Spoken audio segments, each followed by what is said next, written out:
Let me tell you who I am first. My name is Lori Wald, and I'm a proud member of the Mindfulness in Law Society. It's an amazing thing to me that lawyers are recognizing the value of mindfulness meditation. And I'm assuming everybody here, well, maybe that's not a good assumption. I'm assuming everyone here has some experience with meditation, but maybe not. Maybe some of you are just here to try it for the first time, just to kind of check it out. So we were sharing a little bit before everyone got here how people came to find this practice. And I came to this practice because I was working on a novel of all things, which are actually, books are very difficult to write. If anyone's ever given it a shot, there's just a million pieces, and it's a really hard thing to do, kind of like juggling. So I was having a hard time finishing it, and a writer friend said, hey, I have a friend that teaches meditation. Would you be interested in learning? And I generally do like to try new things. So I was like, yeah, sure, whatever, I'll try it. So I said, she said, okay, well, this woman, she's a retired high school teacher, and she teaches people, but she only will take people by referral because she does it in her apartment. So you have to go to her apartment. I was like, okay. And it's once a week. It's about 90 minutes per session. It's private. And you'll go, it's about 6 weeks. Okay. My next question was, okay, so how much does she charge? And the answer was nope, she won't take money. She won't take money. This is her passion. And she's just trying to change the world one person at a time. So, of course, I was intrigued, and I went, and I just did everything she told me to do. And from that, and actually I started that day that I went, I started writing a blog about my meditation experience, because I was being a writer. And it was such a good experience, because I was keeping track, and I was accountable, even though I was accountable really to nobody, because nobody knew about the blog, but it felt like I was accountable. And I started a daily practice, and it was a terrific thing. So the end of the story is I did eventually finish a draft of that novel, which I was very proud of. But I always say people come to meditation for a reason, whatever it is.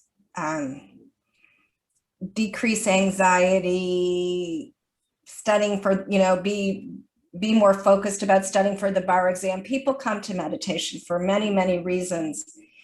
But what we're going to get from the practice, we really don't know. And the things that I found that I received from having this practice in my life were beyond what I ever could have expected. I had no idea the gifts that it would bring me, and the kind of awareness and insight which it would bring to me. So anyways, that's kind of my story. So we're here today. We're gonna do some meditation together, obviously. And the way that I like to do it is I like to break it down into 3 parts. First, we're going to do a very simple breathing exercise. After that, we'll do a little bit of body awareness with a scan, and then finally we'll sit in stillness together, and I'll do some guiding, and I'll be quiet for part of it. Of course, through the magic of Zoom, we have this chat screen. So if there's any questions or any things that you want to ask me about, you're welcome to use the screen, the chat screen, or when we're done, I like to save a little bit of time at the end so that if anyone has anything that they want to share or ask about, I'm open to it. Or you can, if you want to find me, you can get my email, I would assume through the Mindfulness and Law Society, or I do have a website called Nothing Doing Daily.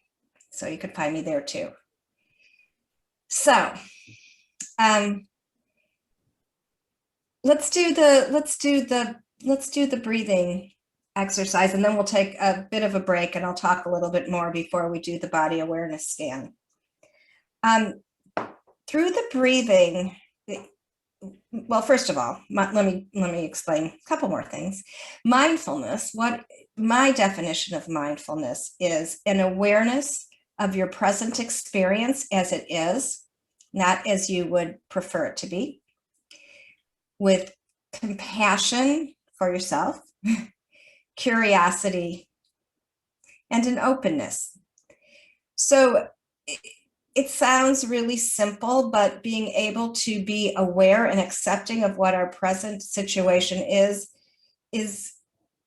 a task. And I think a lot of the reason that I have a meditation practice, and that most people have it, is to come to a more mindful place in their lives. So to have more glimpses of mindful moments throughout your day. So what I mean by that is, you can be in a really horrible situation. You can be in the middle of a pandemic, and be isolated from all your friends and family, and things are very distressing.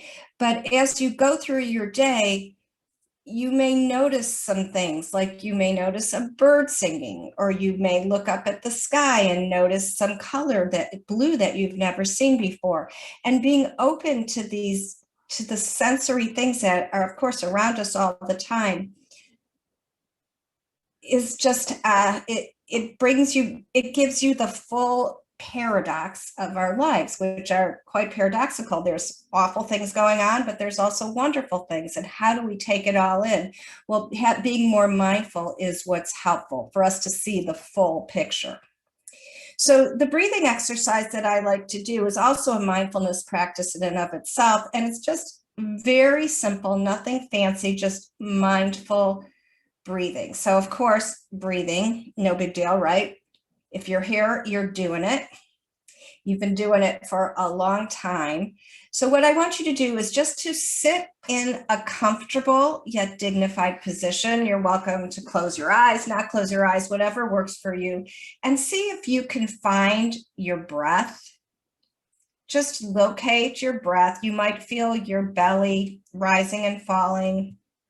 You may feel your chest inflating, coming back down. You may even notice that whisper of air coming in and out of your nostrils. So as you find your breath, and of course, if you exaggerate your breath, it's a lot easier to find. But see if you can just have normal breathing, locate your breath, and each inhale and exhale to the count of 1 until you get to 10, or until you lose track. So inhale, exhale 1, inhale, exhale 2. We're just going to do this for about a minute or so.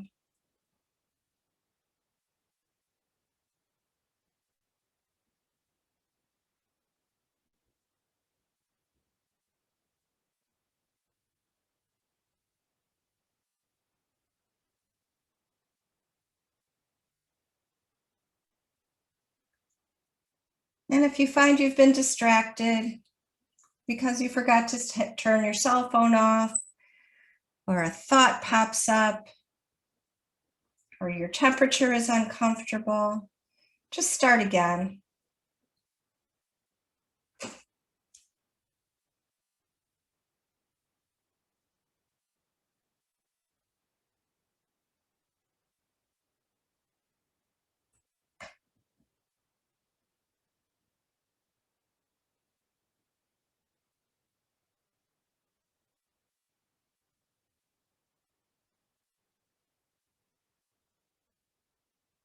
And now when you come back to 10, just open your eyes, come back to the room,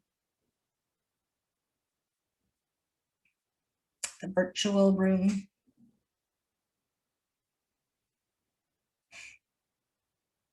So this is just a super simple technique that you could really use anywhere, even if you're in your office, with other people, not in a very private space. It's a pretty simple thing to do. And you probably notice, if you're being mindful, that you felt a little different before you started the breathing practice and after.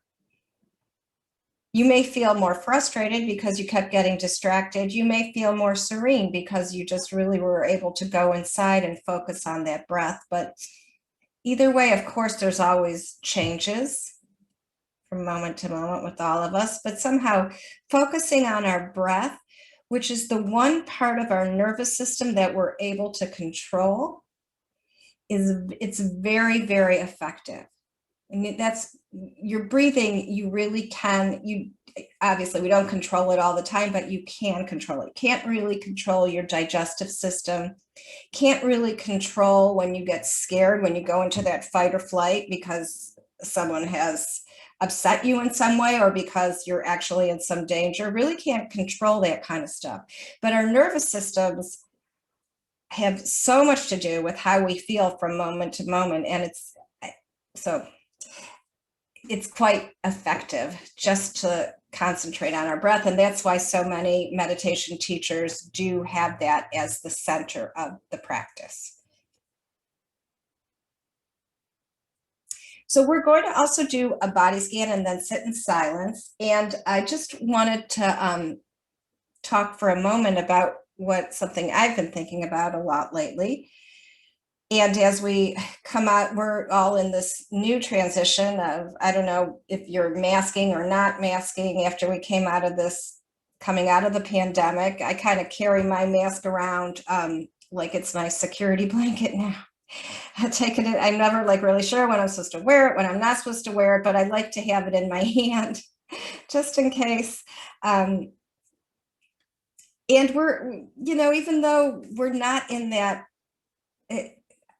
awful period anymore where we're really so isolated from people, our bodies know that we've come out of something. And for me, I'm not really sure where that person was who existed before the pandemic. Some big things have changed for me, and not just in my external circumstances, but I'm not the same person. And so it's sort of almost a silly thing to say because, of course, our whole selves are changing, everything about us changes from moment to moment. But even as someone who meditates or practices meditation, it's quite difficult to accept all these things that have changed about me without really understanding them. So I don't know if I'm being very clear about that. I don't think I am because I don't really understand it myself, but I know there's something significantly different for me now than there was before COVID. And so when I practice meditation, I try to just notice who I am and what is happening with me. And the thing that I have found the most helpful for my practice recently is that when I sit, I try to welcome all the parts of me. And that means that when we all have so much that we're dissatisfied with within ourselves.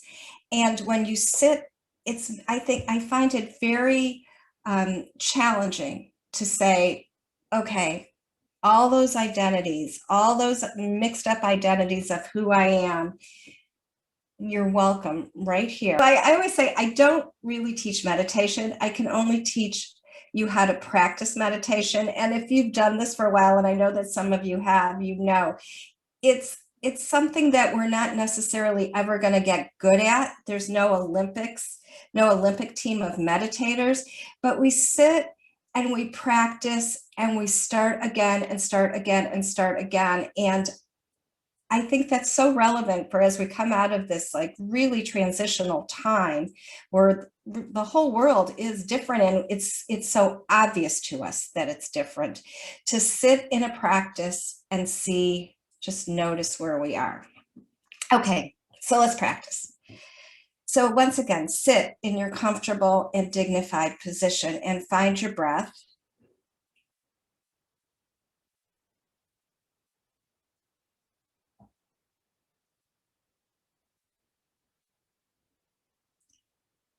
And just notice now your eyes. Are they relaxed? Just notice how your face feels, your ears. Notice your jaw. We all hold so much tension in our jaw. Notice your tongue and see if you can let it relax.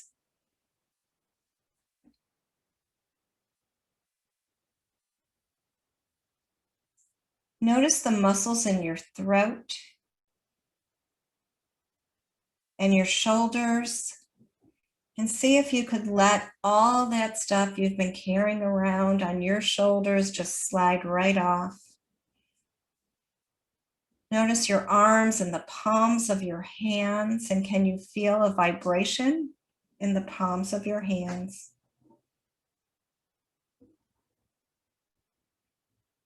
Notice your chest, and you might even be able to detect your heartbeat, that miraculous organ that pumps blood to every cell in your body. Allow your belly to relax, and your thighs and your knees, and notice the bottoms of your feet. They're pressed against the floor. Notice the way that feels.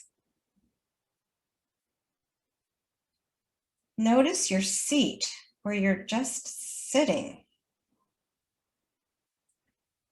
And now notice your spine, that perfect metaphor for everything we want in this life. Strong enough to hold you erect, flexible enough to let you bend. Notice your neck.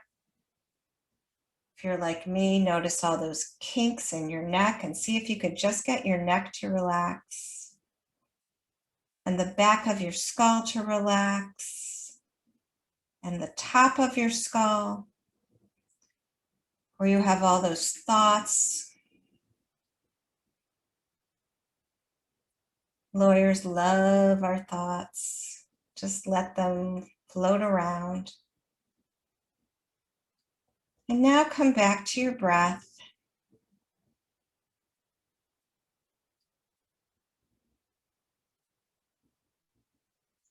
And now we just sit in stillness and notice who's there, who you are.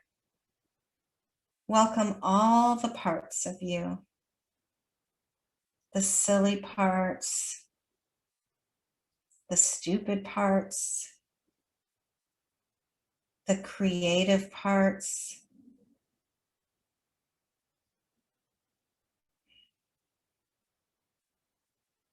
the critical parts.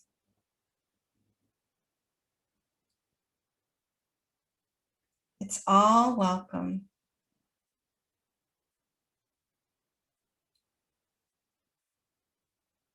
And if you want to go back to that counting your breath exercise, if that worked for you, do that. If not, just find your breath. Every time you get distracted, you can tell yourself, it's okay. You're going to get it.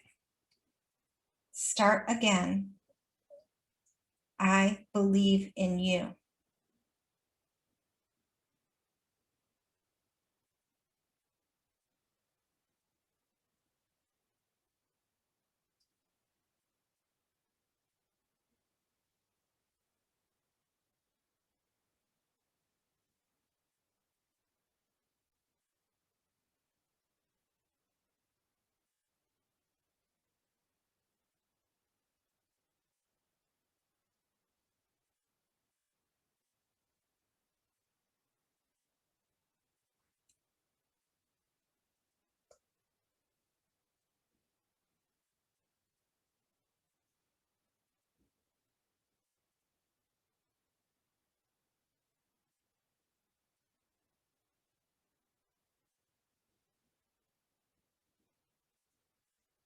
If you've become distracted, just start again. This is practice. We practice coming inside. We practice accepting our present experience as it is. We just practice.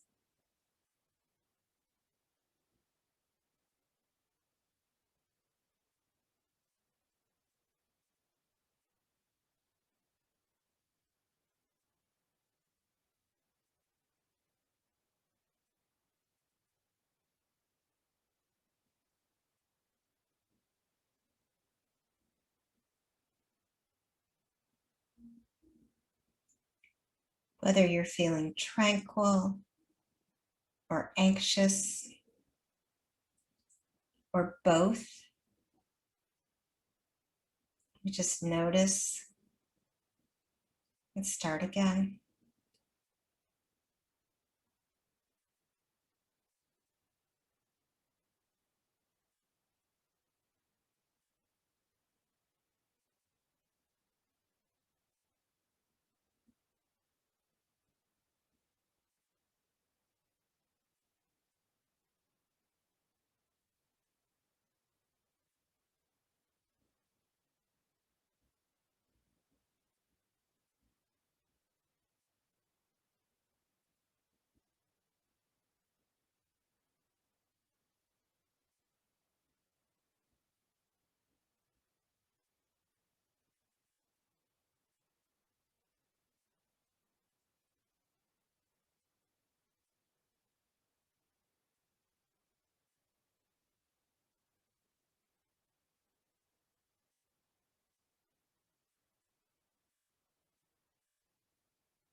And just notice, where are you now?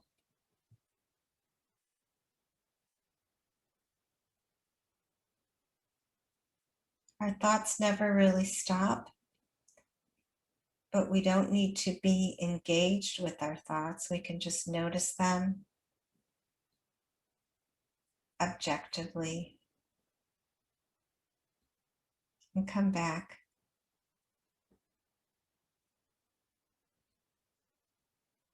All parts welcome.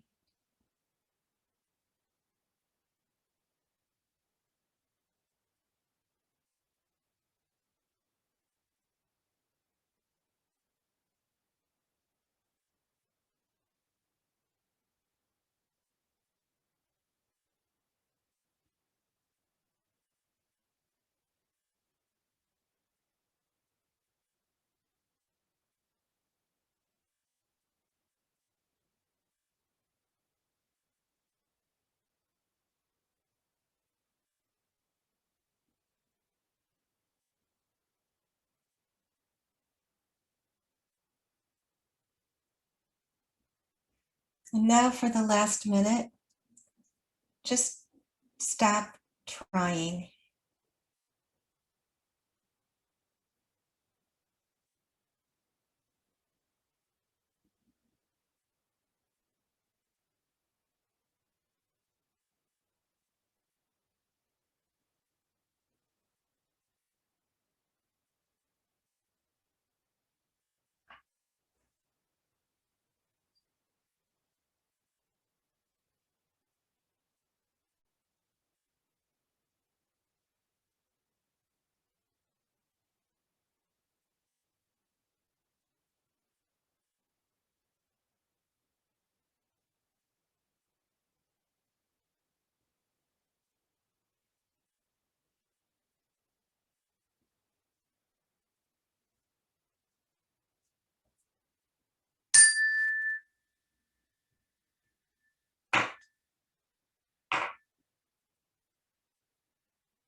Okay. Thank you so much for joining me, everyone.